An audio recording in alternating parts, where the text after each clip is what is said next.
bonsoir. Je suis toujours dans le Manitoba. Et sachez, comme j'ai l'habitude de le dire, je vous l'ai dit à plusieurs reprises, que Winnipeg est en fait la capitale du Manitoba. Et Manitoba a beaucoup de structures qui concernent l'immigration, qui concernent les immigrants, qui concernent les nouveaux arrivants. Et c'est dans cette optique-là que je suis encore dans le locaux de CDEM. Et nous avons une jeune dame qui est ici, qui est chargée de trouver de l'emploi, qui est chargée d'insérer ces nouveaux arrivants dans les couches socio-professionnelles ici dans le Winnipeg. Elle va nous en dire plus, elle va nous donner beaucoup plus de détails. Son nom c'est Mademoiselle Salimata Soro. Mademoiselle Salimata Soro, et son programme c'est le premier choix et ressources humaines. Mademoiselle Soro, bonjour. Bonjour. Comment allez-vous? Ça va très bien. Ok. Vous êtes responsable ici au niveau du CDEM et votre branche c'est premier choix et ressources humaines. Est-ce que vous pouvez me définir un peu pourquoi premier choix? Mais premier choix, c'est d'abord l'idée derrière premier choix, c'est d'aider les personnes nouvellement arrivées au Canada à se trouver un emploi. C'était ça l'idée au début.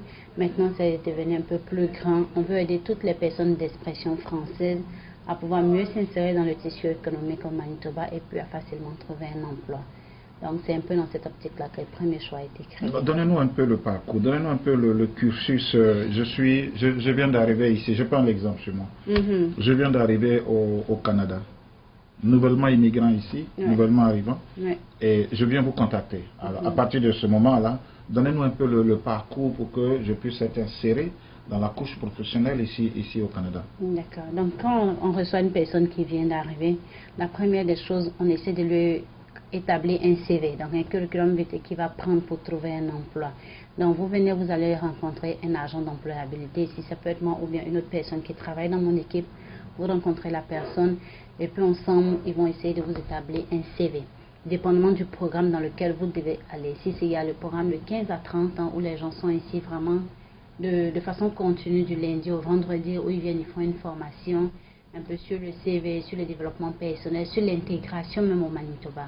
Et puis à la suite, on va les insérer dans le marché du travail. Pour les plus de 30 ans, par exemple, ça va être des rendez-vous qu'on va faire avec eux. Et puis essayer de voir sur le CV est vraiment adapté au marché de l'emploi au Canada ici. Parce que c'est différemment du pays où tu viens, c'est toujours des choses différentes. So, on essaie de créer un CV qui est mieux adapté au marché du travail. Ensuite, on va vous mettre en contact avec les employeurs que nous avons dans notre base de données. On va essayer d'envoyer votre CV à plusieurs employeurs qui vont par la suite vous contacter s'ils sont intéressés par votre profil. Vous allez faire une entrevue d'emploi et puis si ça marche, vous allez avoir un emploi. Mais aussi, on va vous donner de l'aide à comment vous comporter durant l'entrevue, comment répondre aux questions d'entrevue ici au Manitoba. Tout à l'heure, vous parlez d'une formation que vous donnez. La formation est basée sur quoi? En quoi consiste cette formation? C'est ce que je disais, la formation consiste à donner aux jeunes qui se présentent ici les rudiments de l'employabilité. Donc les rudiments de l'employabilité, c'est quoi? Comment faire son CV, comment faire une lettre de motivation. On reçoit souvent des jeunes qui arrivent ici au Canada, qui n'ont jamais travaillé, qui n'ont jamais fait un CV, qui n'ont jamais fait une entrevue d'emploi. Donc ces personnes-là, par exemple, on va leur apprendre étape par étape comment construire son CV. Souvent, c'est des gens qui n'ont pas d'expérience de travail. Comment est-ce que tu fais un CV sans expérience de travail? C'est ce genre de choses qu'on va leur apprendre. Par la suite, on va leur dire c'est quoi une lettre de motivation. Comme généralement, on pense qu'on va déposer juste un CV puis on a un emploi. Mais il faut une lettre d'accompagnement et c'est ce genre de choses qu'on va apprendre aux jeunes qui est dans le programme. Après ça, on va essayer on fait des simulations d'entrevue. On enseigne même comment se comporter pendant l'entrevue. Ensuite, les simulations de façon répétitive jusqu'à ce que le jeune soit prêt à aller faire une entrevue d'emploi. Pour des gens qui ont comme zéro expérience d'emploi, on peut les envoyer faire du bénévolat, de sorte qu'ils aient quelque chose à mettre dans leur CV. Donc, c'est un peu ça, notre formation ici. Alors, j'ai entendu dire que ça fait 4 ans que vous travaillez dans la boîte. Oui. Alors, pendant ces 4 ans, est-ce qu'on peut faire un peu le bilan? Combien de personnes sont passées dans vos locaux? Et surtout, quel est le taux des Africains que vous avez pu insérer dans les différentes couches socio-professionnelles ici dans le Winnipeg? Ok. Mais comme par année, on travaille avec au moins une centaine de personnes qui viennent d'arriver, une centaine de personnes qui parlent français. Et parmi cette centaine de personnes-là, on a au moins 90% qui sont des nouveaux arrivants et qui viennent généralement de l'Afrique francophone. Donc ça donne une idée, on a peut-être travaillé avec 70, 80, 90 jeunes qui viennent de l'Afrique francophone. Et puis c'est ces jeunes-là, parmi ces personnes, on a au moins 80% qui sont en emploi. Ça, c'est le minimum. Généralement, on a un taux de succès de plus de 90%. Donc, les personnes qui arrivent ici, il y a 90% qui ont des emplois. Mais comme je dis encore, la majorité de nos clients, c'est des immigrants francophones. Alors, est-ce que vous avez ici, au niveau du CDEM, est-ce que vous avez une politique de suivi une fois que vous avez pu insérer ces jeunes gens dans leur couche professionnelle pour voir un peu leur niveau de développement, leur niveau de stabilité professionnelle et surtout avoir un feedback des employeurs? Oui, c'est quelque chose qu'on fait constamment. Justement, notre objectif ici, c'est pas juste de placer des gens et puis les livrer à eux-mêmes, parce que même nos bailleurs de fonds exigent qu'on fasse du suivi avec eux, comme on est financé par Immigration Canada et puis Service Canada. Donc, c'est des bailleurs de fonds à qui je fais des rapports. Donc, je dois les dire juste après, quand le jeune est placé en emploi, 6 semaines après, qu'est-ce qu'il devient, et puis après 12 semaines, qu'est-ce qu'il devient. Donc, c'est comme 3 mois, et puis après, un autre 6 mois après. Généralement, après 6 mois, je dois savoir, après 6 mois, j'ai plus vraiment de contrôle sur ce que la personne fait, mais au moins, quand il commence le programme et puis les 6 mois qui arrivent, je sais plus ou moins où la personne se trouve. Et puis le feedback que j'ai des employeurs, je vais voir un peu comment la personne progresse dans l'emploi, et puis généralement, c'est vraiment de bons retours. Et vous est arrivé le moment d'aller sur le terrain? Oui, j'y vais comme une fois par semaine. Quand je mets un jeune en emploi, je dois me rendre là-bas une fois par semaine pour voir comment ça se passe, comment est-ce qu'il arrive à s'intégrer dans le milieu du travail. Et puis comment ça avance. Aussi, si l'emploi n'arrive pas, quand ça ne marche pas bien, c'est toujours moi que l'emploi va appeler pour savoir si je peux aider, qu'est-ce qui se passe avec le jeune. Donc c'est quelque chose dont je suis au courant de façon permanente. Donc vous êtes en train de signifier qu'il vous est arrivé des moments où vous avez rappelé un jeune parce que certainement l'employeur n'est pas satisfait de sa performance pour une autre formation, pour le former davantage? Pas vraiment pour une autre formation, parce que c'est comme une formation qui est assez rigide et puis suivie. On ne peut pas juste venir dans le programme et puis repartir et venir. Mais je fais un sujet, plusieurs fois il m'est arrivé d'aller voir des jeunes qui devaient arrêter de travailler parce qu'ils ne faisaient pas le travail. La chose que je peux faire peut-être, c'est de trouver un autre emploi qui tient mieux à ce qu'ils ont envie de faire. Parce que souvent, on leur trouve un premier emploi, ce n'est pas toujours ce qu'ils veulent faire. Ou bien souvent, ils n'ont pas encore compris la réalité de trouver un emploi ou la nécessité. Mais après un premier échec, ils comprennent mieux. Et puis, dans un autre emploi, ils performent généralement mieux que dans le premier emploi. Mais ce n'est pas des cas qui arrivent tout le temps. Souvent, on a ce genre de cas, mais c'est souvent des jeunes qui ne comprennent pas encore la notion d'arriver à l'heure, parce que venant d'un pays où peut-être l'heure, c'est plus flexible. Ils arrivent ici et puis ils pensent qu'ils peuvent venir 10 minutes ou 5 minutes de retard. So, on essaie de les rappeler sur ces genres de choses-là et puis généralement ils comprennent mieux, puis ça change.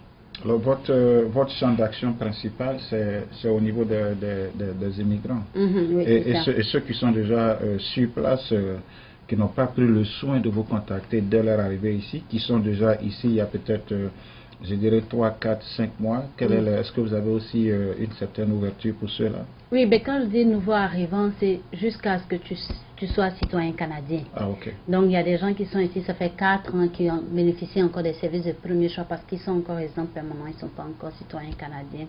Il y en a aussi qui sont là, ça fait plus de 6 ans, 7 ans, mais tant qu'ils n'ont pas la nationalité canadienne, ils restent des clients pour nous et puis on les considère comme toujours des nouveaux arrivants. Donc, on reçoit des gens qui n'ont pas forcément moins de 30 ans, qui ont plus de 30 ans, qui sont ici depuis 3 ans, ou bien qui sont peut-être dans d'autres provinces du Canada depuis quelques années, qui arrivent au Manitoba. Et puis au Manitoba, c'est comme chaque province est différente. On a l'impression que chaque province est un pays avec ses règlements et tout ça. Donc ces personnes-là, c'est des gens qui viennent du Québec ou d'ailleurs, de l'Ontario, et puis on essaie de les aider à trouver un emploi ici. Alors, est-ce qu'il y a est-ce qu'il y a d'autres produits, voilà, est-ce qu'il y a d'autres produits que vous offrez au niveau du premier choix et des ressources humaines? Ok, comme je le disais, premier choix, c'est pas juste comme j'essaie de parler un peu de tout en même temps parce qu'on a différents projets. On a Destination Emploi qui est pour les jeunes de 15 à 30 ans. On a Service Adapté qui est pour les personnes avec des handicaps sans distinction d'âge. Et puis on a le service des après 30 ans, donc des personnes qui ont plus de 30 ans. Mais tous ces trois services, la chose qu'ils ont en commun, c'est l'employabilité, c'est trouver un emploi. Et puis mon rôle ici au CDM, c'est je suis responsable du premier choix et des ressources humaines. Donc c'est pas premier choix, c'est comme deux services différents dont je suis responsable. Donc je m'occupe des ressources humaines et puis en même temps le premier choix. Alors c'est où, par rapport aux trois fourchettes que vous venez d'avancer, c'est où vous avez le plus de difficultés? Par rapport aux jeunes de 18 à 20 ans, par rapport aux personnes handicapées, et puis par rapport aux jeunes, aux gens de plus de 30 ans, où vous rencontrez plus de difficultés? Qu'est-ce qui vous préoccupe, prend le maximum de votre temps? Je pense que c'est le programme des jeunes de 15 à 30 ans, Destination Emploi, qui prend plus de temps, parce que c'est un programme où souvent les jeunes sont ici parce que les parents veulent qu'ils viennent. Donc, ils ne comprennent pas, ils n'ont pas encore cette envie de travailler ou cette nécessité de travailler. Donc, c'est des gens qui arrivent ici et puis qui ne savent pas pourquoi ils sont là. Donc, avant de leur trouver un emploi, il faut d'abord faire la discipline. Il faut leur faire comprendre qu'ici, c'est sérieux, tu dois venir à l'heure. Donc, je veux dire, c'est là qu'on a plus de défis. Avec les plus de 30 ans, généralement c'est plus facile parce qu'ils savent déjà pourquoi ils sont là. Ils ont des responsabilités, ils ont des factures à payer. Donc ils comprennent que je dois prendre ça sérieusement et puis je dois mettre beaucoup de mon temps pour trouver un emploi parce qu'ils ont vraiment besoin de l'emploi. Donc c'est ça. Le programme avec les personnes qui ont des handicaps, la difficulté serait peut-être leur handicap, mais ça c'est pas vraiment leur faute. C'est pas qu'ils veulent pas, mais ils n'ont pas assez de capacités. C'est pourquoi ce programme-là est un programme un peu plus flexible dans la mesure où le jeune, c'est vraiment en fonction du programme du jeune et puis de ce qu'il veut qu'on va travailler avec lui. Ça va pas être une obligation d'être ici comme de 9 à 15h30, tu pourrais être là 1 heure par semaine, 2 heures, dépendamment de comment est-ce que le jeune sent vraiment la chose.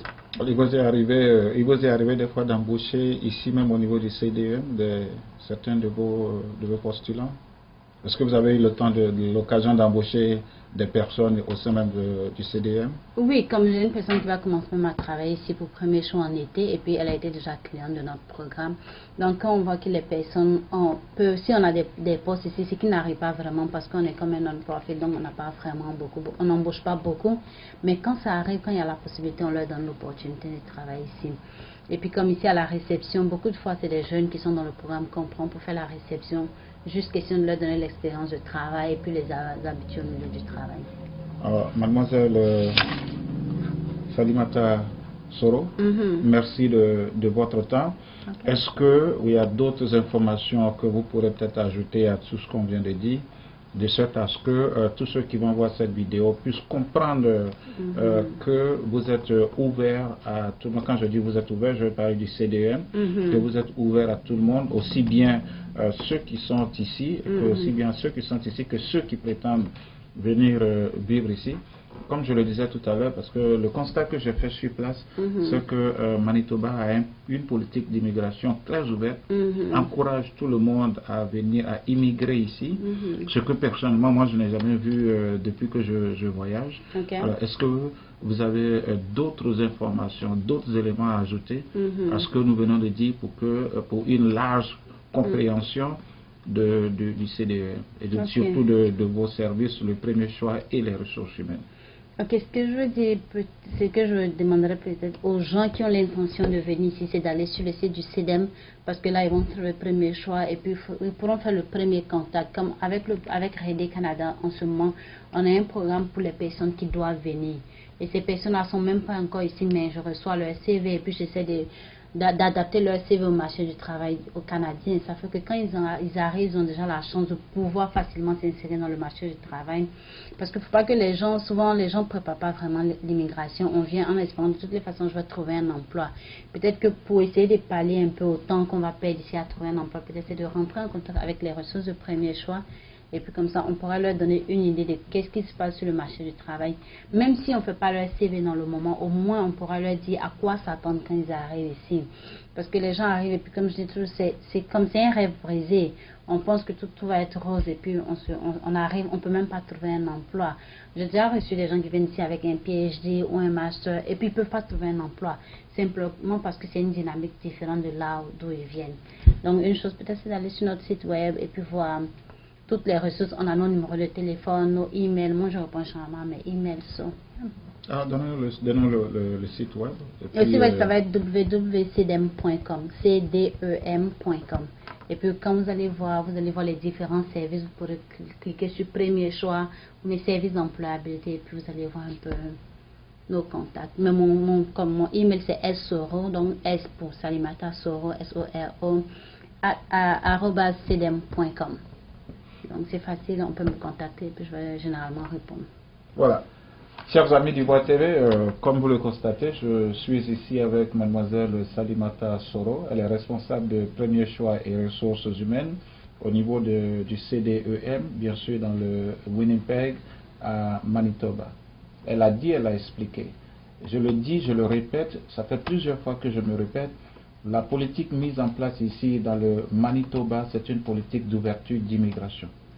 C'est une province qui fait près de 1 million de kilomètres carrés avec moins de 1 200 000 habitants. Alors vous comprenez qu'il y a beaucoup d'espace ici et la province du Manitoba voudrait avoir cette immigration, mais ça peut être aussi une immigration choisie.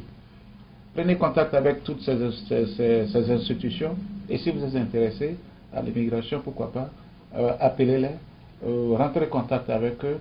C'est vrai que beaucoup de nos frères, beaucoup de nos enfants meurent dans les mers voulant aller à l'immigration, mais il y a des structures qui sont là.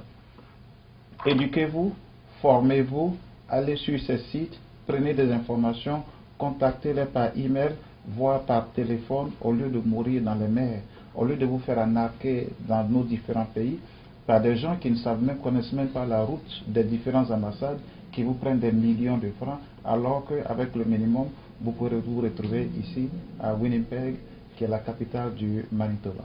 C'était Germain Kwasi depuis Winnipeg. On prend rendez-vous. Merci beaucoup. Merci. Mademoiselle Soro. Merci. Vous l'avez découvert ici. Que vous avez découvert Ivoire TV. Ivoire TV.